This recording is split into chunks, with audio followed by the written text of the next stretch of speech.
अस्सलाम वालेकुम, welcome back to my YouTube channel. तो आज हम बात करेंगे एक ऐसे टॉपिक पे जो कि बहुत कॉमन है, स्पेशली वुमेन में। वुमेन में एक कंप्लेन आती है कि उनके हाथ सुन रहते हैं, और ये जो सुन होना है वो मोस्टली रात में ज्यादा होता है। अब कंप्लेन ये करती हैं कि मैं सोई हूँ और मिड ऑफ द नाइट मेरा एक हाथ सुन हो जाता है, फिर उसे थोड़ी देर हिलाने झुलाने से वो ठीक हो जाता है। अब हाथों के सुन होने की बहुत सी रीजंस होती हैं। अब आज जिसकी बात करेंगे उसको हम सीटीएस कहते हैं, यानी कार्पल टनल सिंड्रोम। अब इसमें दो चार चीजें याद रखने वाली हैं कि एक्चुअल में सीटीएस होता क्या है। अब हमारे हाथ में एक नर्व होती है जिसका पाथवे हमारी रिस्ट के सेंटर से गुजरते हुए हमारे थंब को, हमारे इंडेक्स फिंगर को, हमारी मिडल फिंगर को और हमारी रिंग फिंगर को, आधी फिंगर को नर्व सप्लाई देती है। तो अब जिन लोगों को भी सीटीएस होता है और जब रात में हाथ सुन होता है, तो अगर वो गौर से फील करे ना, तो उनकी दो फिंगर्स, एक थंब और एक आधी फिंगर सुन होती है। जो लिटिल फिंगर है वो सुन नहीं होती, और उसे होना भी नहीं चाहिए क्योंकि इसकी नर्व सप्लाई डिफरेंट है। और जब इस नर्व पे कंप्रेशन आता है उस वजह से जो है ना वो हाथ सुन होता है। अब इस नर्व पे कंप्रेशन कैसे आता है? अब हमारी रिस्ट पे एक बैंड होता है, उस बैंड के नीचे से एक नर्व गुजर रही होती है, उस नर्व को हम कहते हैं मीडियन नर्व।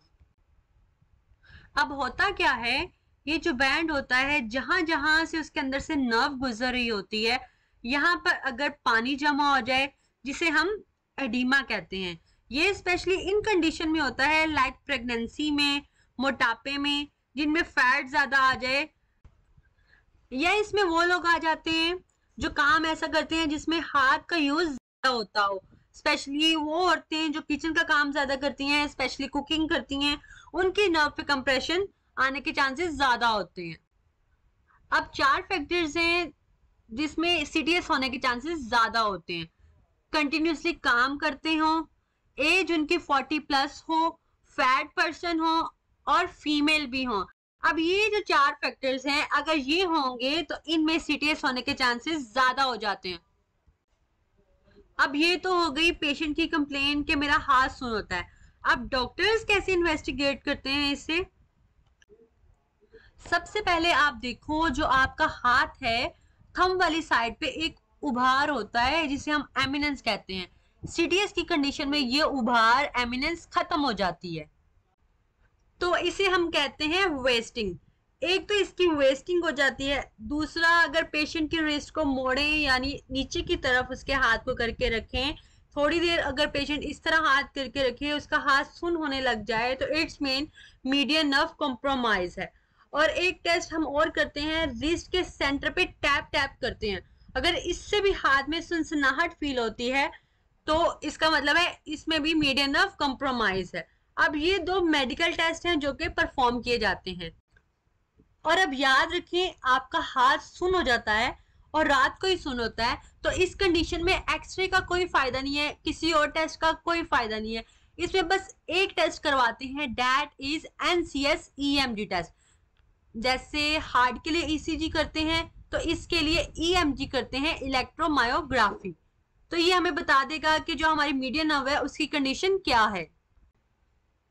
और ट्रीटमेंट की बात करें तो तीन चार ऑप्शन आते हैं हमारे पास। पहला ऑप्शन होता है कि मेडिकेशन के थ्रू सीटीएस को ठीक किया जाए। सेकंड ऑप्शन आता है फिजियोथेरेपी के थ्रू। फिजियोथेरेपी के through without any medication, without any surgery, exercises के थ्रू डिफरेंट प्रोटोकॉल्स फॉलो करके सीटीएस को ठीक किया जाता है। और कुछ लोग जो ज्यादा क्रॉनिक कंडीशन में आते हैं तो उन्हें स्टीरॉयड के इंजेक्शंस लगाए जाते हैं। अगर इन सब से भी आराम ना आए तो then we recommend such patients for surgery. लेकिन हमें हर हाथ सुन होने को सीटीएस नहीं समझना चाहिए, स्पेशली उन लोगों को जिनकी सिर्फ लिटिल फिंगर सुन होती है। वो सीटीएस कभी भी नहीं हो सकती क्योंकि यहाँ मीडियन नर्व की सप्लाई ही नहीं होती। ये कुछ पॉइंट्स हैं जो कि याद रखिएगा। That's all about CTS. Thanks for watching and don't forget to subscribe my channel.